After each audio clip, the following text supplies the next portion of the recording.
जी बाबा ॻाल्हाए। बाबा मूंखे ॻोठ वारा विड़िया आहिनि ॿुधे बा उहे विड़िया आहिनि मूंखे पंहिंजो नालो ॿुधाए कहिड़े ॻोठ ठही बाबा? नालो मुंहिंजो इरशाद अली आहे ऐं मोहम्मद काबिल जो पुटु आहियां ऐं ॻोठ कासिम वारी जो रहंदड़ आहियां।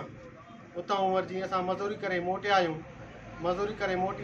त उतां रस्ते ते उहो बीठा ॾाढियां ॻाल्हाए रस्ते तां उहो बीठा हुया। नाला ॿुधाए रस्ते ते बीठा।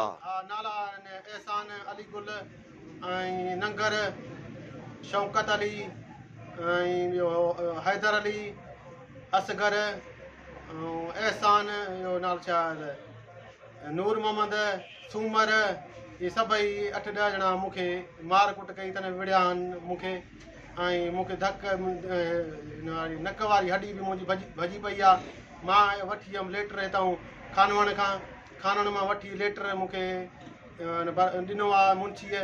मां लेटर खणी विया कंडियारे वियुमि उते वञी पंहिंजो इलाजु करायुमि। उतां वरी मूंखे रेफरेंस कयूं नवाब शाह मां वञी मां उतां रेफरेंस कयो हर शइ रिपोर्टूं करायुमि इलाजु करायुमि। 2 रातियूं उते हुयुमि। उतां वरी पोइ वापसी आहियां। पोइ हिनखे पुलिस तो जो एनसी कराए पोइ पुलिस उन्हनि खे गिरफ़्तार कोन कयो छा? न हिकिड़े ॾींहुं मां जुमेवारे ॾींहुं एनसी कराए आयुमि त पुलिस हिननि खे न वरितो। छंछरु वारे ॾींहुं बि न वरितो।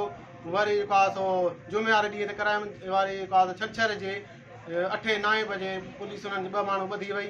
उन खां बाद में पुलिस राति जो 8 बजे वरी हुननि खे छॾे ॾिनो अथई। उन्हनि खे छॾे ॾिनई त हाणे न को कंहिं वटि फ़ैसिलो रखियलु आहे न वटि को काल मुहाड़ रखियलु आहे जेको आहे